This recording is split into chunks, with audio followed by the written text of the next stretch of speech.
কে এটা? আপনাকে দেখে তো আমি চিনতেই পারিনি। আপনি কি কানাডাতেও লুঙ্গি পরেন নাকি?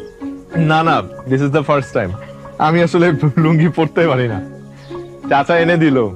আরে আমি পড়াই দিছি। দাদি আসি, আমার জন্য দোয়া করবেন। এসো ভাই, ভালো থাকবেন আপনি।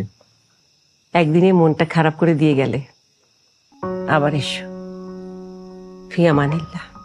আসি, ভালো থেকো তোমরা, দেখা হবে। এটা আপনার জন্য।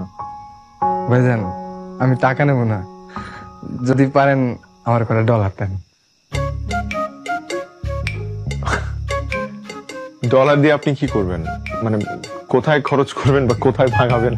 কোথাও ভাঙাবো না, খরচও করবো না, নিজের কাছে যত্ন সহকারে রেখে দেবো। যখন আমি বিয়ে করব তখন বউরে দেখাই বলবো, এই দেখ তোর স্বামীর কাছে ডলার আছে, এখন থেকে এক্সট্রা সম্মান দিয়ে চলবি। আমার কাছে আছে কি না দেখতে হবে। ইউ আর ইন লাক, কিছু ডলার ছিল। ভাইজান, আমিও টাকা নিব না, আমিও ডলার নিব।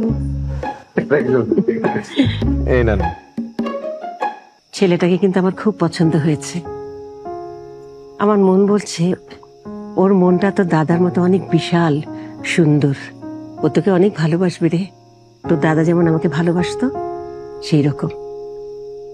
দেরি করিস না, বোকামিও করিস না, ওকে বিয়ে করে ফেল।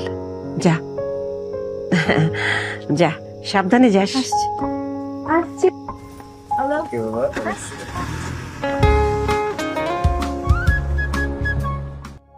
আপনার সমস্যা কি?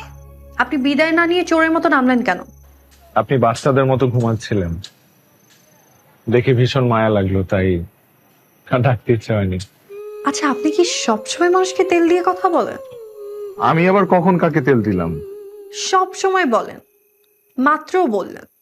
আবার আজকে সকালে যেমন দাদিমাকে বললেন সুচিত্রা সেন। আমার ওনাকে দেখে সুচিত্রা সেনের মতো লেগেছে, তাই বলেছি। দাদিমা আপনাকে অনেক পছন্দ করেছে। আর আপনি? আপনি তো এখনো বিয়ের মতামত জানাননি।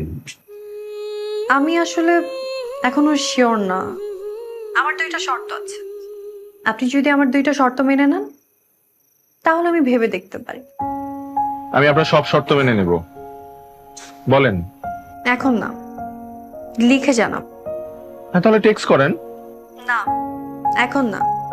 একটু আগে আমার শর্ত দুটো একটা কাগজে লিখে খামের ভিতরে রেখেছি। কাল যখন আপনার সাথে দেখা হবে তখন খামটা দিব, তখন পড়ে দেখবেন। কাল আমাদের দেখা হচ্ছে? হুম, কাল দেখা হচ্ছে। ঠিক আছে, কখন?